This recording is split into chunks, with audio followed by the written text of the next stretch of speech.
جوڑ پیدا کرنے کے لیے یہ ضروری ہے کہ ہم اپنی زبان کو سنبھالیں. سنبھالنے کیا مطلب ہے؟ جو بات دل میں آئی ہے ہر بات ہم اپنی زبان پہ نہ لائیں. پہلے سوچیں کہ اس کو زبان پہ لانے سے جوڑ پیدا ہوگا یا توڑ پیدا ہوگا.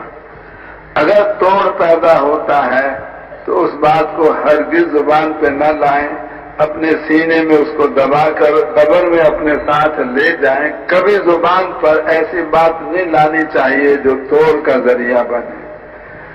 اور اگر وہ بات جوڑ والی ہے تو اس کو ہم کہیں، لیکن اس کو بھی کہنے کے دو طریقے ہیں. ایک طریقہ توڑ والا، ایک طریقہ جوڑ والا.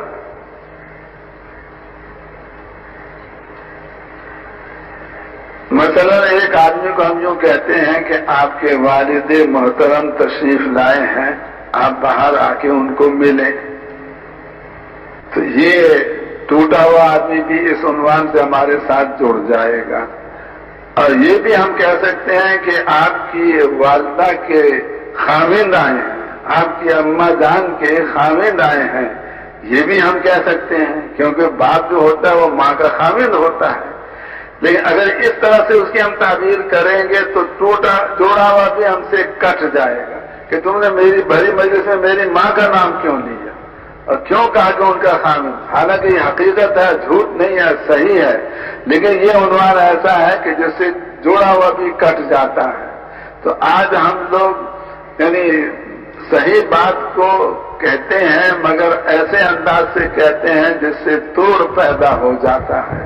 اور حضرت ابوبکر رضی اللہ عنہ کی ایک بڑی صفت یہ تھی کہ وہ توڑ والی بات کا جواب بھی جوڑ والے عنوان سے دیا کرتے تھے. یہ حضرت ابوبکر کے بعد بہت زیادہ ہمیں سیکھنے کی ضرورت ہے، کیونکہ ہمیں پتہ نہیں لگتا کہ ہم توڑتے لوگوں کو زیادہ ہیں یا جوڑتے زیادہ ہیں. یہ جتنے ہم ذمہ دار ہیں مختلف مرکزوں میں اور شورا والے، اب ہمیں اس دنیا میں تو کوئی ہم سے حساب کتاب لے نہیں سکتا کہ تم نے توڑا زیادہ کو یا جوڑا زیادہ کو. مثلا اب رائے میں ہم لوگ رہتے ہیں، اب ہماری بے حکمتی اور ہماری بد اخلاقی کی وجہ سے ایک آدمی یہ سوچ کے کہ بھئی اب یہ تو احسان نے میرے ساتھ بہت برا رویہ اختیار کیا ہے، میں تبلیغ بھی چھوڑتا ہوں، راوین بھی نہیں آؤں گا، کبھی اس کام میں نہیں چلوں گا. تو اگر احسان کی بد اخلاقی کی وجہ سے وہ چھوڑ کے جا رہا ہے، وہ بتا کے نہیں جاتا کہ میں تمہاری وجہ سے اس کام کو اور اس کام کے مرکز کو چھوڑ رہا ہوں. اور جو ہماری بد اخلاقی کے باوجود ہم سے جڑے ہوئے ہیں وہ ہم کو نظر آ رہے ہیں، ماشاءاللہ 1,00,000 سوا لاکھ کا مجمع بیٹھا ہوا ہے. اور جو ہماری بد اخلاقی کی وجہ سے چھوڑ کے چلے گئے وہ ان کا ہمیں پتہ نہیں. لیکن کل قیامت کے دن ہر پرانے کو حساب دینا پڑے گا کہ آپ نے جوڑا زیادہ کو یا توڑا زیادہ کو، لگایا زیادہ کو یا بھگایا زیادہ کو. اس دنیا میں تو انسان بولنے کا زور لگا کر اگلے کو مطمئن کر سکتا ہے کہ میرا قصور نہیں، جانے والے کا قصور ہے.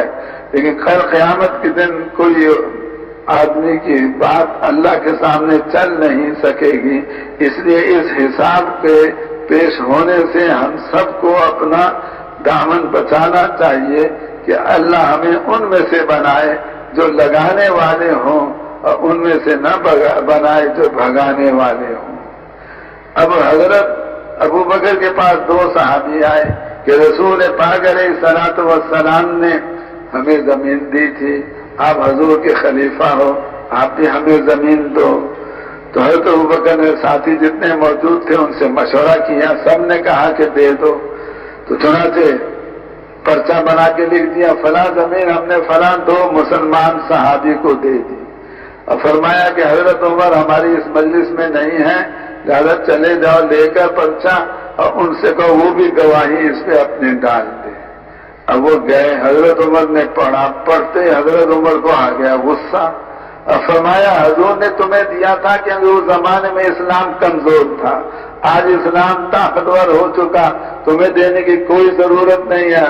اور تھوکا اس پرچے پر، پھینک دیا زمین پر، لے جاؤ اپنا پرچہ. اب وہ دونوں حیران کہ امیر وہ ہیں، امیر کے پرچے کو مامور ایسے تھوک کے نیچے پھینک رہا ہے، وہ دونوں پرچہ اٹھا کے حضرت ابو بکر کے پاس پہنچے اور ان سے سوال وہ کیا جس سے توڑ پیدا ہو جائے حضرت ابو بکر حضرت عمر میں۔ یہ پوچھا کہ اے ابو بکر آپ بتائیں آپ حضور کے خلیفہ ہیں یا عمر؟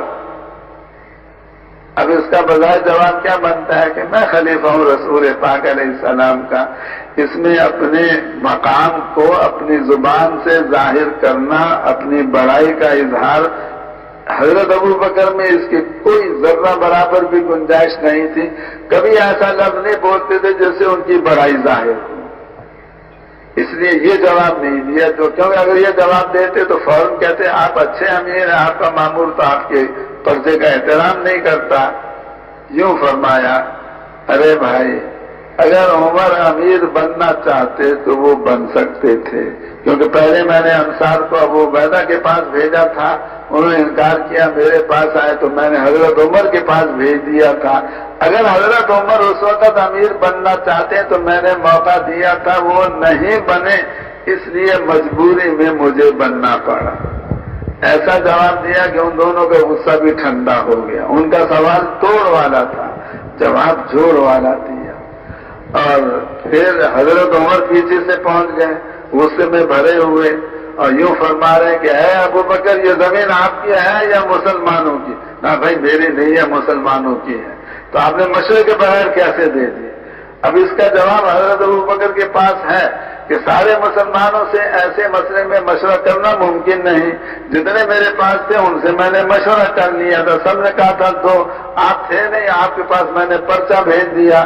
تو حضرت ابو بکر حضرت عمر کو ایسا جواب دے سکتے تھے جس سے وہ لاجواب ہو جاتے، لیکن ان کا غصہ اور بڑھ جاتا، تو یہ جواب نہیں دیا کیونکہ اس میں پھر توڑ پیدا ہوتا ہے۔ کیا جواب دیا؟ اے عمر میں نے اسی لیے آپ سے کہا تھا کہ آپ خلیفہ بن جاؤ، میں کمزور ہوں، لوگوں سے دب جاتا ہوں، آپ طاقتور ہو، آپ لوگوں سے نہیں دبتے۔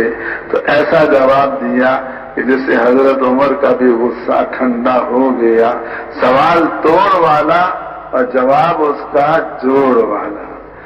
آج امت کے بے شمار ٹکڑے ہو چکے ہیں اور جو امت کو تقسیم کرتا ہے، کچھ کو اپنا سمجھتا ہے، کچھ کو غیر سمجھتا ہے، وہ رسول پاک علیہ السلام اور صحابہ کی محنت پر پانی پھیرتا ہے اور امت پنے کو وہ ذبح کرتا ہے۔